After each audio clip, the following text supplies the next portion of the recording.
The craftsmanship of making the perfect saddle comes down to detail, experience, and personality. Our Nathan Mayer went to one local saddlery shop to learn the key ingredients of making the perfect handmade saddle.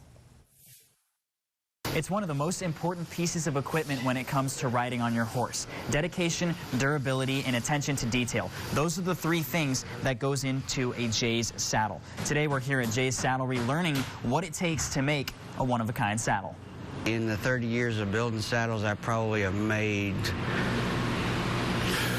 probably 9,000 saddles. Todd Jeys started crafting saddles from a young age with his uncle. In 2004, he set up his saddlery roots right here in San Angelo when he opened Jeys Saddlery. Moved down here from Nebraska in '93, and I worked for my uncle for 12 years out there at his place, and then I went out on my own in 2004. Todd says you can draw parallels between life and saddle making. Just as it's important to build a strong foundation in life, he says it's also important to start a saddle with that same strong foundation.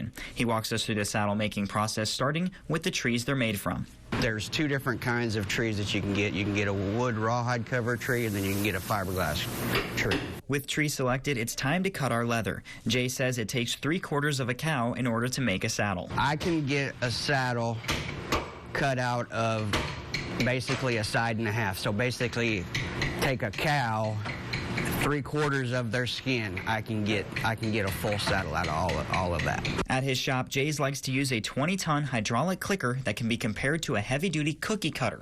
Although cutting with such a machine sounds easy, we learned that the most important part of cutting is strategically knowing what part of the animal to source your leather from. I had an old saddle maker years and years ago. He said, Todd, if you ever go out in your business and go out on your own, cutting will either make or break you.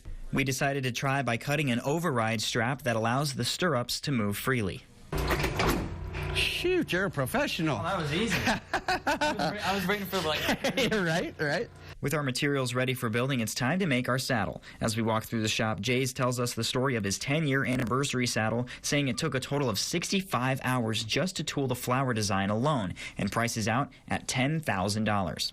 We head to the flower tooling station where the personality of the saddle comes to life. This portion of the process is the most time-consuming, but makes the final product truly one of a kind. If they want flower tooling, that's probably the longest step and everything. Why does it take so long? Don't you have a machine that does it, or? Oh no, it's all hand tooled. It's hand cut, hand designed. That's why it costs more to have a flower tool saddle, is because it's all hand cut. As long as they are cared for properly, the longevity of these products will outlive the original owner and be passed on for generations.